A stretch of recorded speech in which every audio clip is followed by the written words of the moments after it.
So, hello everyone, this is Javiera for 1133podcast.com. And today we are with Maria Kellis. She's from Greece. Brings this amazing, beautiful energy from the Mediterranean.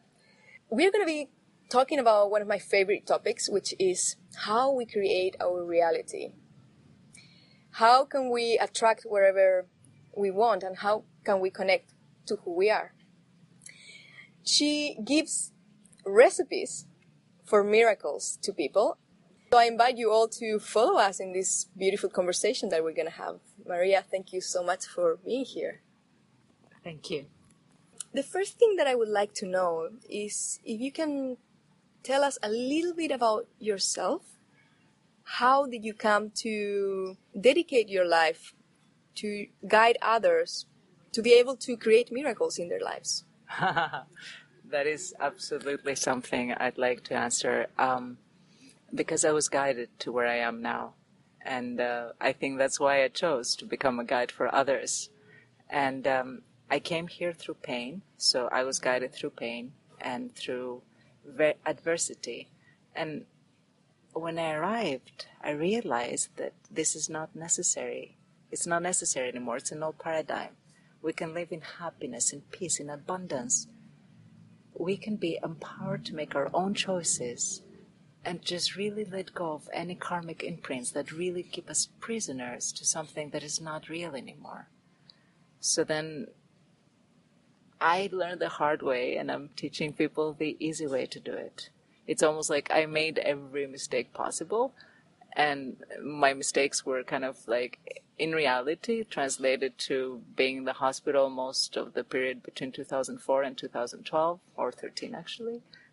It translated to trying many different things. It translated to a lot of pain and suffering and betrayal and heartache.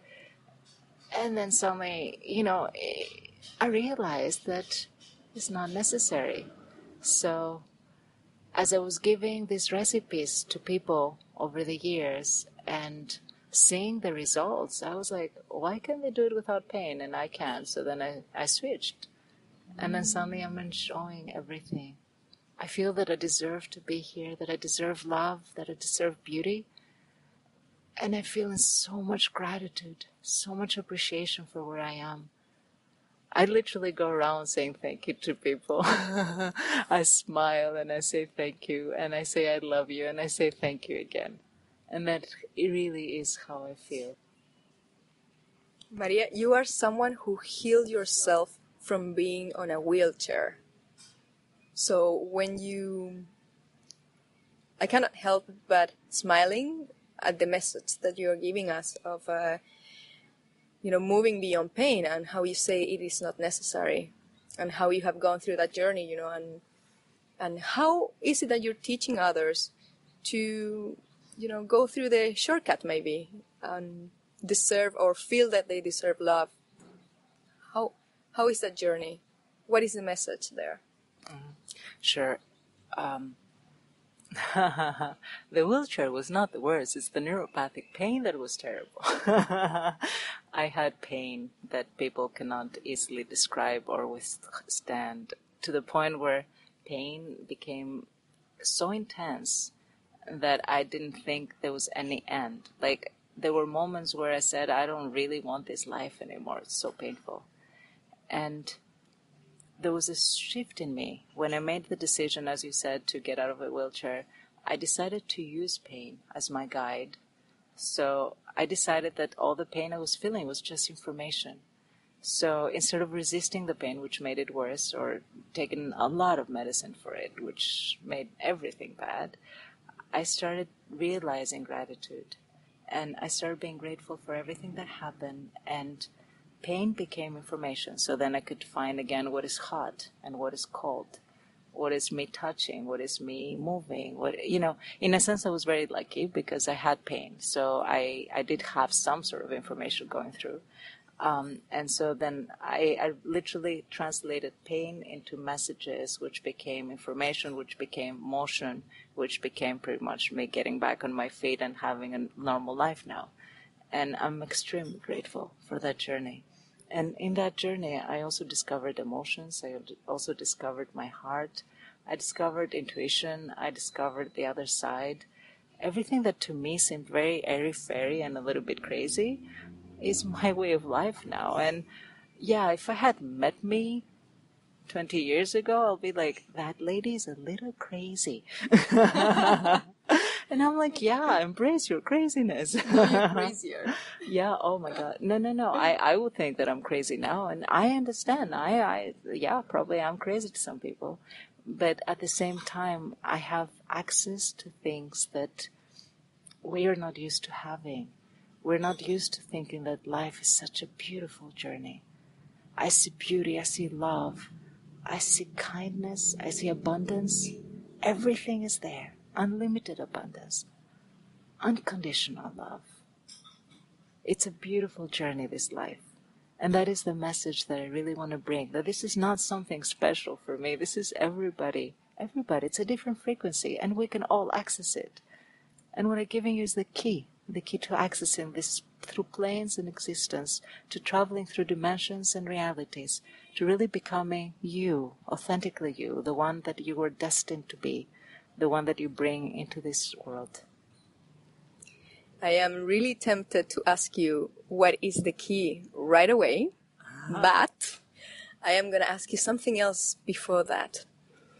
I would like to know, when you were in that depth of pain, when you said that you didn't know if you were going to go through it, or, how could you live with that? And I can feel so many others are in that situation right now. Mm-hmm.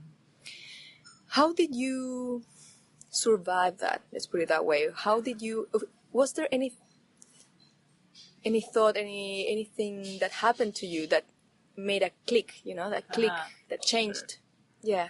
So I was playing what I call now the gratitude game, which is not a very complicated game, but it was a simple game for me. And it's something that I could do. Remember, I'm in the hospital, I'm lying down, I can't really move, everything hurts. And so I started saying, I am grateful for. So I made a list. Number 1, I am grateful. And I will always start with my eyebrows, because my eyebrows never hurt. It was like the one part of me that never failed. So I was like, I am grateful my eyebrows don't hurt. And then, because I was in a lot of pain, it was not easy to come up with the rest of the list, right? So it might take me a minute to come up with something else I'm grateful for. Maybe I am grateful my bed sheets are clean, or I am grateful that I am, in a space where I'm not hot, or my mother was with me through most of the hospital, so I am grateful my mother is here with me. I am grateful for the doctors. I'm grateful for the nurses. And as I was going down the list, as I was adding to this list, as the number increased, the answers came a lot quicker. And I could build my list a lot more. And there was a magic number around 100 to 150, usually 150 for me. That magic number, when I reach list 150, suddenly the pain will go down. It was magic. So I was like, whoa, okay. So then whenever I was in a lot of pain, I can handle it. I will start my gratitude list. It was like my one, my eyebrows don't work.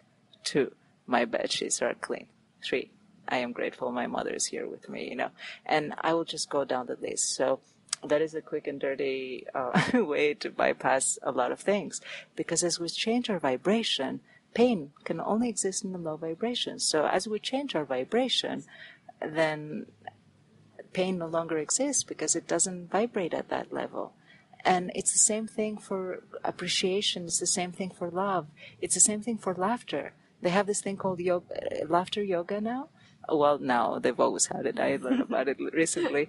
And where you just laugh around. But laughter is magical to the body. You don't have to actually think it's funny. You can just laugh. And the energy of laughing creates enough chemicals in the body that it tricks it to change the chemical composition. So those are exercises that you can do. So if you're motivated to get out of there. Now, there's a deeper question to what you ask. How about if you don't have hope? What if you've lost all hope? What if everything seems black? When there is a time for some people, unfortunately, and for me too, I've been there, done that, right?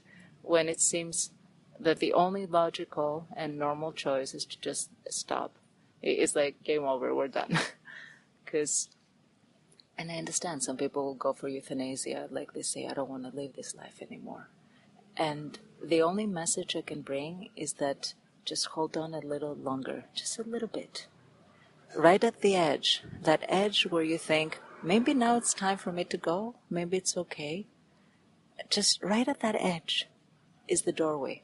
You're right before the doorway, you're about to knock and enter, and you're giving up. And that's why I'm saying, just hold on just a little bit longer. Maybe count to 100. Maybe do the little gratitude list and see if that will help you to hold on just one day longer. Don't make it about your life. Just make it for one more day. And if one day seems too long, just 1 hour. Just say, this hour I'm not going to die because I want to stay here. Because there must be a reason why I'm still alive. I could have died, but I didn't. So maybe there's a reason I'm still alive. And in that moment, you may not know the answer, but it will give you a little bit of relief to move forward just for the next hour. Because there is a point where you're like, I can't handle it. And I understand. I've been there. And what I'm saying is that you're at the edge. You're at the door. Don't give up right when you're about to enter. Just wait. Wow. Yeah. As you say, 1 more hour, right? Yeah. Oh, that's something to stop and feel into. So when I see you now, right, that we are in Bali, and I see you driving your car, walking around, being happy, with a sense of deep ease as well. I cannot just. It's like I feel this huge awe of your journey. Now, let's go into what is the key, right? As you were talking about vibration, what is the key to move through dimensions, as you said, to create miracles, to create our lives? Sure. So the key is to realize that this is an illusion. and it really is. But not just realize it in your mind, really see the illusion for what it is. And experience the illusion for what it is. So when you realize that everything's an illusion, there's no judgment about anything. Remember what I said about pain? Pain is just information. So pain, most people resist. I resisted pain for years. And I just say, oh, pain, information, great. Suffering, information, great. Somebody broke my heart, information, great. What are they showing me? So it's complete acceptance and non-judgment, but at the same time knowing that you have a choice. It's very easy to say, oh, I'm accepting what is. He broke my heart, so now I'm going to start crying and it's going to be miserable. That's not what I'm saying. Accept that it happened, accept that this is your reality right now, and at the same time know that you have a choice to move out just next moment. So a lot of people who do, in the spiritual journey, they say, oh, but it's not, the energy is supposed to be accepted. And I'm like, yeah, of course, but the energy has two components. There's the yin and the yang. There's the female and the male. There's the action and the passivity. So I always think of yin energy, female energy, as the water that flows, and of yang energy, the male energy that we say, as the rock. So the water can flow around the rock, and somehow the rock contains the water flow. So you need both aspects in order to go into reality. So you cannot say, oh, this is only because I'm accepting and loving and flowing. And you cannot say at the same time that, oh, I'm going to do this because I decided that I'm going to do this and I'm going to just do it or die. Both are important. So when you stop this judgment and realize the energy and realize that everything's an energy play, then you don't differentiate. Anger is energy. Great, I have a lot of anger. What am I going to do with it? Yeah, sure, you can smash through a door, but you have enough power to smash through a door when before you didn't. So can you do something constructive with it? You feel sadness. Great. Oh my God, this is great. It's an energy. It's very deep. How deep can you go? How deep into your soul can you actually dive with that sadness as your guide? Everything becomes an energy. It's almost like the key is to being the observer, to being the impartial observer of whatever happens, and realizing that this consciousness game that we're all in, we play this game because we're human. If we were not human, we won't play this game. And if we are human, we can get out of the game, yeah? We can. Well, no, we will be in this life. Life, it's kind of funny. The Buddha said life is suffering. And he means it. It's true. You just don't have to experience suffering as pain. You can experience suffering as just information that you're moving through another karmic layer. And then it stops being painful. Do you realize that it is true that karma is heavy. And it is true that karma will keep spinning in the wheel of time. It's almost like the wheel of karma is spinning, and the ages come and go, the days come and go, the years or whatever. And what we had as reality will become myth one day for someone else. And what is myth for us now has been reality for someone else.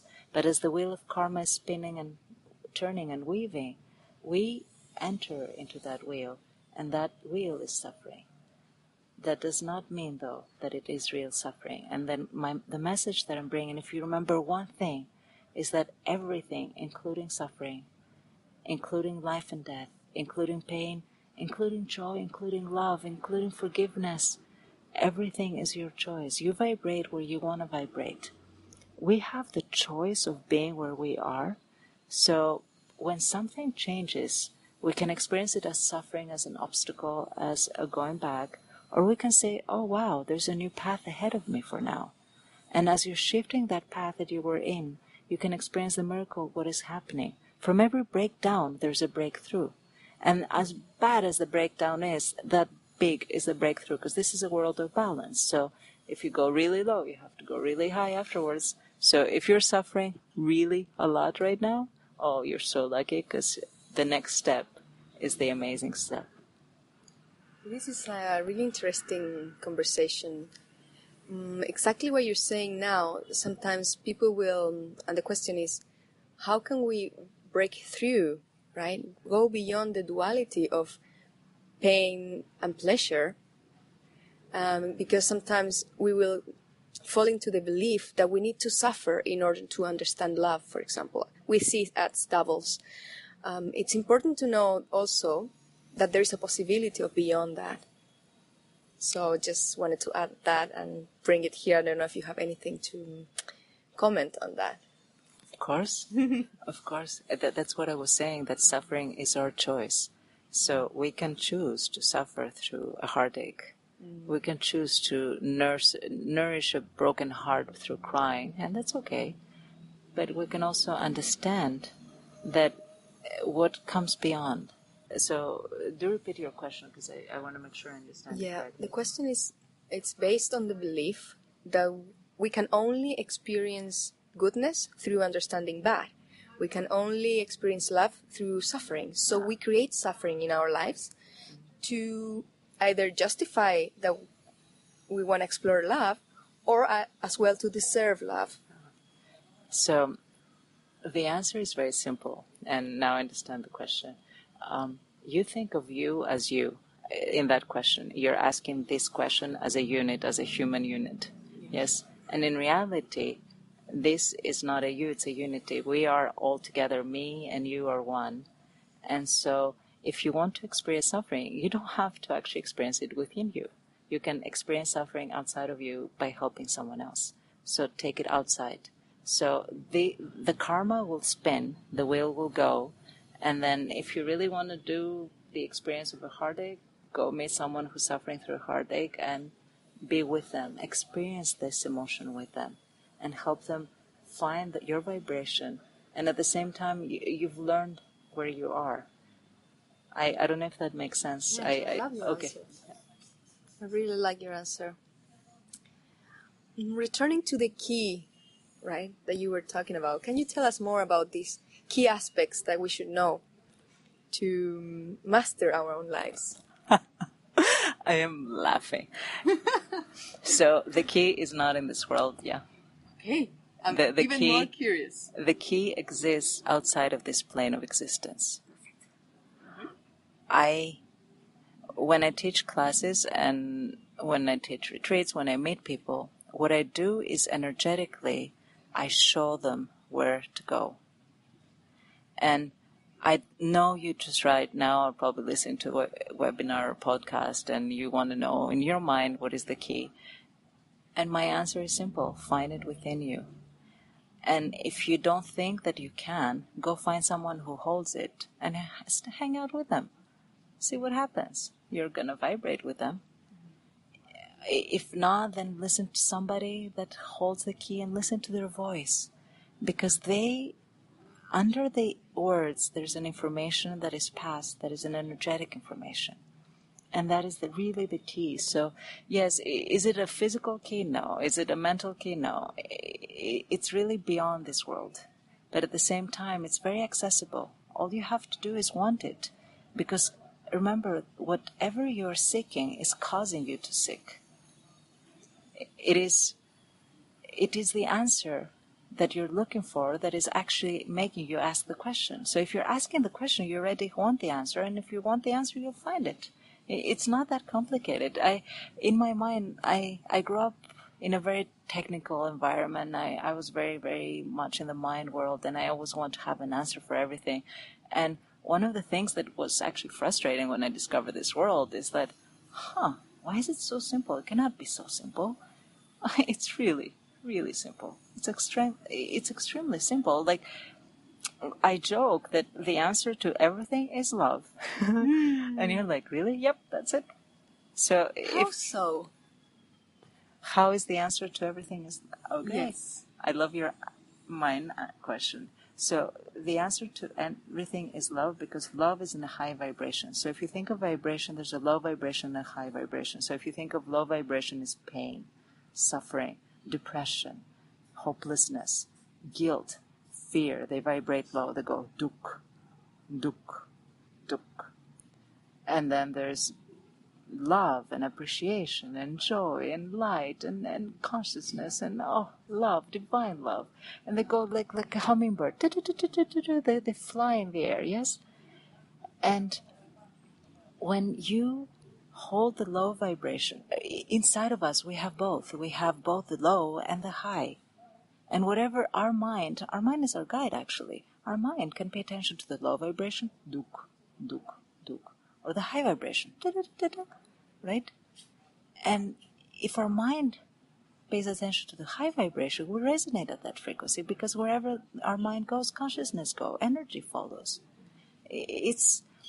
How's the fastest way to travel to the moon? Just think of the moon, you're there, that's it. So that's why before, remember, you were asking me, how do you get out of pain? And I said, just think of gratitude. Because literally, gratitude is a high vibration, and so pain cannot exist in that high vibration. So the more you go in the gratitude and really feel it, really experience it, really be in it, pain can no longer exist. When I do healing sessions with people, disease disappears. Why? Am I really performing miracles? I'd like to say that, but it's not true. What I'm doing is I'm helping them find their high vibration within them, and once they access it, they no longer are sick, because disease can no longer hold space when the vibration changes. It just doesn't exist there. It cannot. It just doesn't fit. So accessing the high vibration is really what gets everything better. And it's not just disease, it's not just pain, it's not just suffering. It's like your life, abundance exists in a high vibration. Love and freedom exist in a high vibration. Friendship exists in a high vibration. If you're feeling lonely and you're sitting there saying, oh, I'm so lonely, you're going low. So find the beauty of being alone and find the gratitude in being lonely, and you raise your vibration and see how fast people will show up. Just test. Just do it for fun. I love how simple you make it sound, right? It is very simple. Right. And you laugh about it, and it's comes back to choice. Comes down to choice. So how powerful are we? I know you wanted to tap into the power of who we are, and I'm curious about that. Absolutely. We are incredibly powerful beings. It's as if we hold the key that we were talking about, the key to unlocking everything, is the divine key that is our higher self, that we hold it within us. as humans, we're a three-tiered existence. We have the physical existence, the mental existence, the spiritual existence. And the divine inside us, the divine light, you can call it, the divine consciousness, you can call it, the divine body, you can call it. All of this is within us. So it's not so far away. So when there was a beautiful saying that says, how far away from home do you need to go in order to find your way home?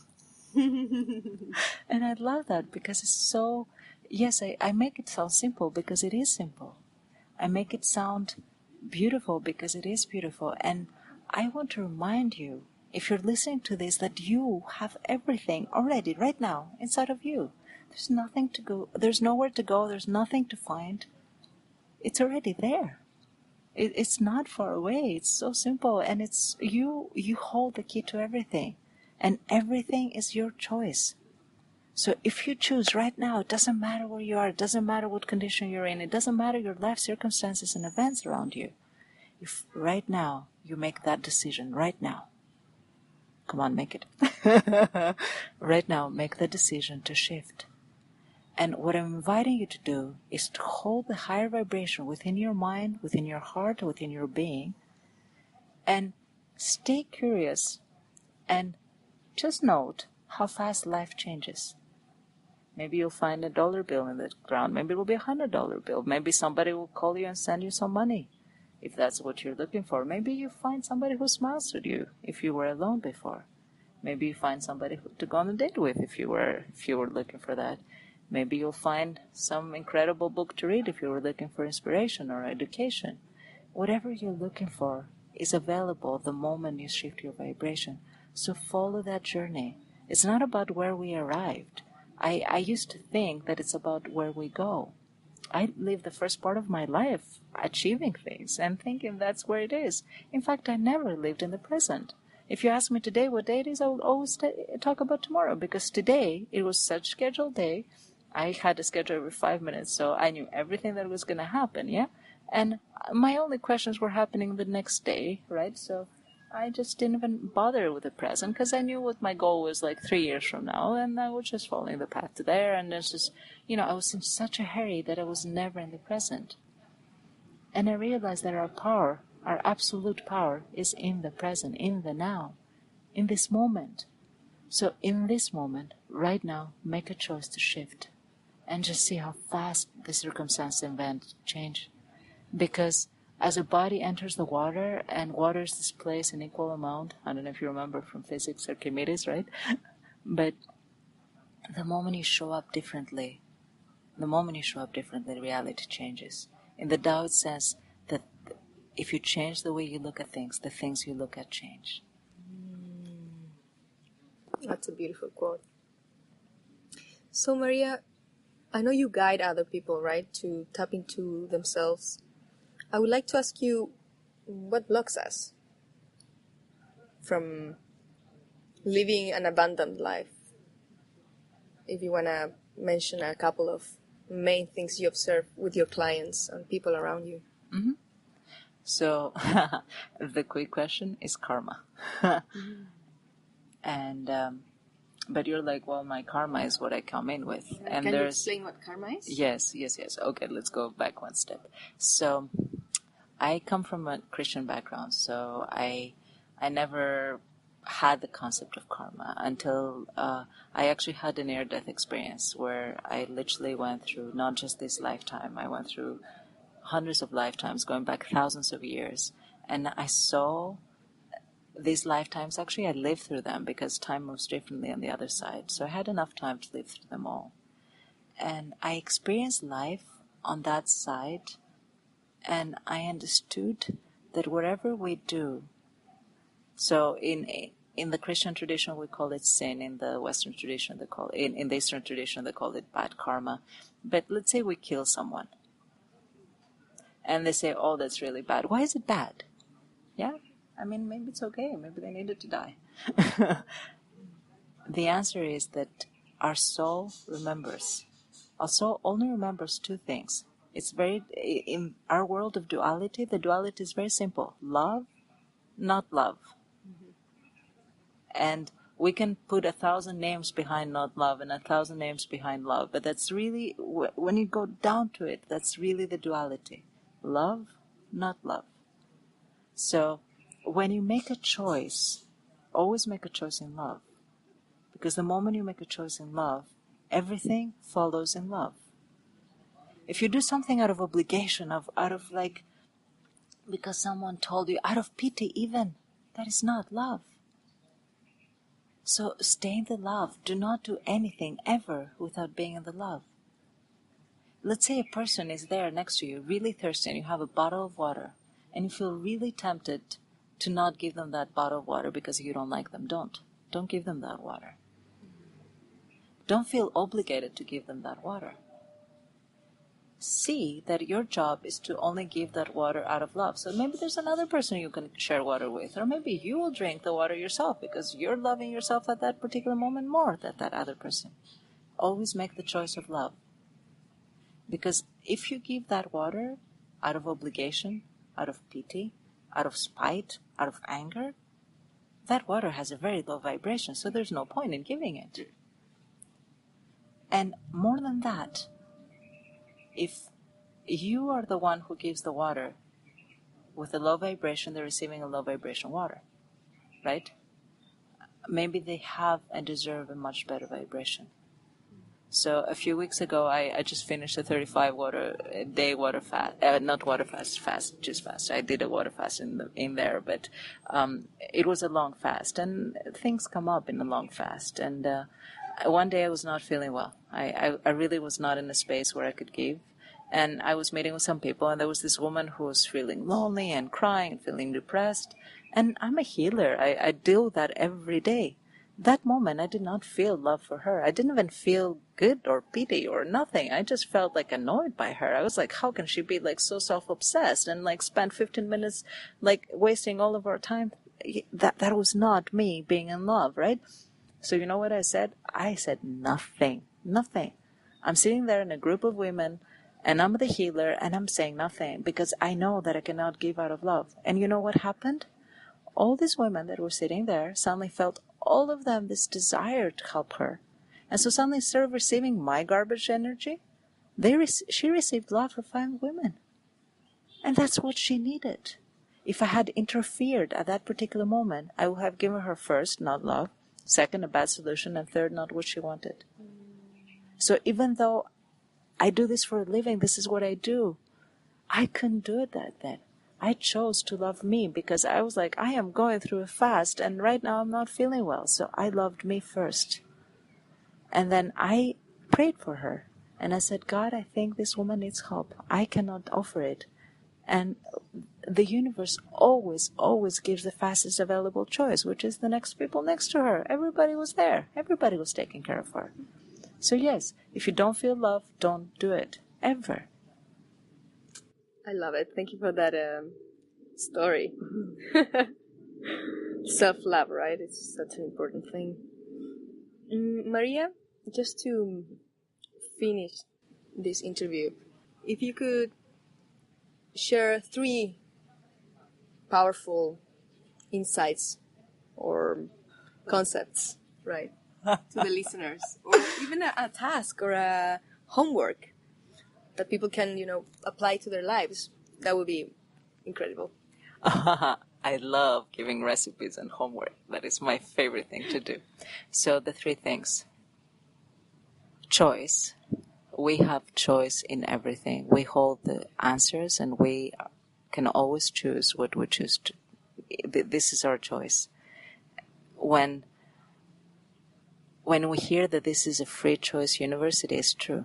We have the choice in everything. And you're saying, well, did I choose bad? Yeah, that's what you chose, unconsciously.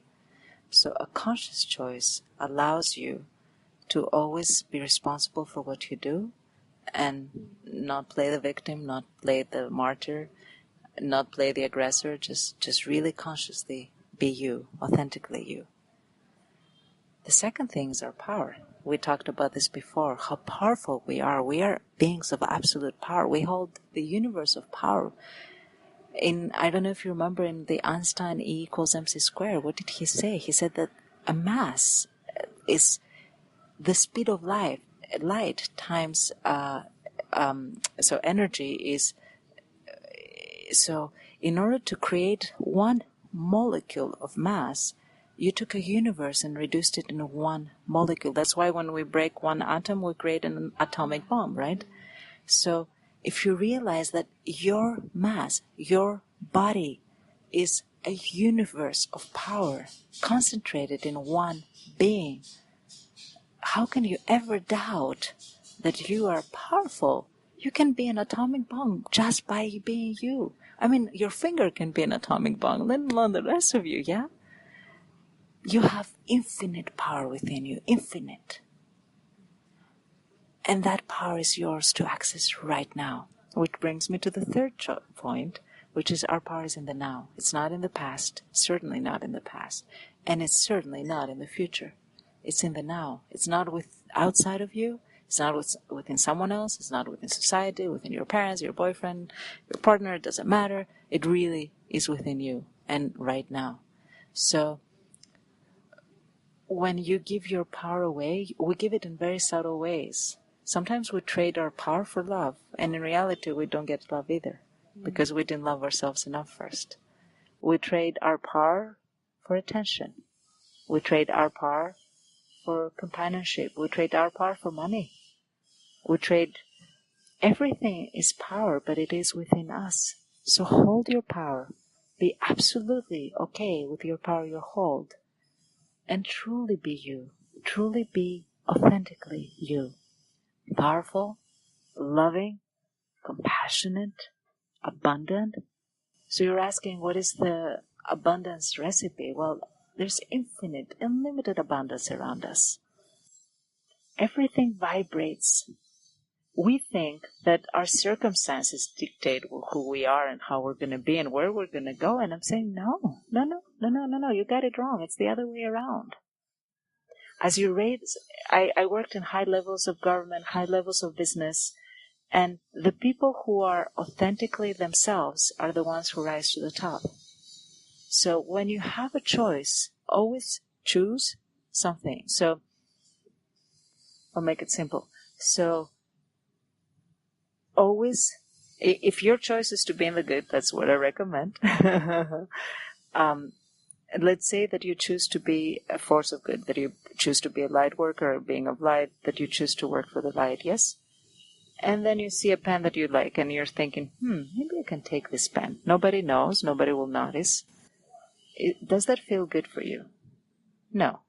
Do you just lower your vibration? Yes. So the moment you lower your vibration, you're actually attracting somebody who will take something from you. And guess what? That's going to create anger, frustration, and this feeling of like, oh my God, somebody stole from me. And that's going to go even lower. And then somebody might even, rear end you. Or somebody might even insult you. It doesn't matter. You just lower your vibration. So you open the gate to something. So whenever you have a choice, so you see the pen, just say, okay, not my pen. Just move on. If you have the choice of loving, remember the choice is very simple. Love and not love. So ask yourself, is it loving for me to take that pen that doesn't belong to me? Probably not. If you feel it is loving, by all means take it. But because you made the choice of love. And if you're going to take that pen in love, ask yourself what is the best way to take it. And maybe you can ask for permission. Maybe the person who owns it will be, yes, of course, you can have 10 of them. But always stay in the love. Make the choices in the love. And don't mix your vibration. So you cannot go around being an energy person, meditating and feeling good, and then the next moment you go and insult someone. Because you just plunged down in vibration, yes? You can't go and criticize, right? I mean, I used to joke, I cannot sit in the same spot forever, right? So I used to do Vipassana meditation, and guess what? People were annoyed because I was moving around, sometimes I do. And you know what? They were lowering the vibration. I was completely oblivious to them. And quite frankly, it doesn't matter. When I'm in a trance, when I go deep in the meditation, I can stay there for hours and I don't even know my body exists. So, yeah, of course I'm not going to move. But if I'm in my body and I'm like, oh, right now it hurts, I want to move. And that's okay too. So there's no rules, there's no forcing this energy to be. Just allow it to be, and then everything will become simple and easy. I love it. Maria, thank you so much for this interview, for the time to talk about these topics, and such a, simple, accessible message. So looking forward to being with all of you again on another interview for 11:30 podcast. And where can we find you? So the easiest way to reach me is you can find my contact information on my website, mariakellis.com. So MariaKellis, mariakellis.com. And or you can find me under Maria Kellis on Facebook. And those are usually, I am putting together some classes online now, so you can access those. But really just find my contact information on my webpage, and please contact me. Just to get, I have tons of free resources that you can access. I am interested in you becoming authentically you. I'm interested in you being the love and you being in the best place you can be. And I really want to show you the way. Thank you for giving me the opportunity to be your guide. And thank you for having me here. Thank you. This is so special when I get to do those interviews. I really love it. I hope if this interview reaches one person and changes their vibration, there's 100 people behind them that are going to change. So I pray and I set the intention that our interview reaches the heart of the people that it can, and that their heart is touched so they can choose to go into a higher vibration, and through them some other people might, and through them the whole world changes. So may we all live in abundance, happiness, peace, love. May we all be protected and guided in our activities day and night in all places. Thank you. Thank you so much.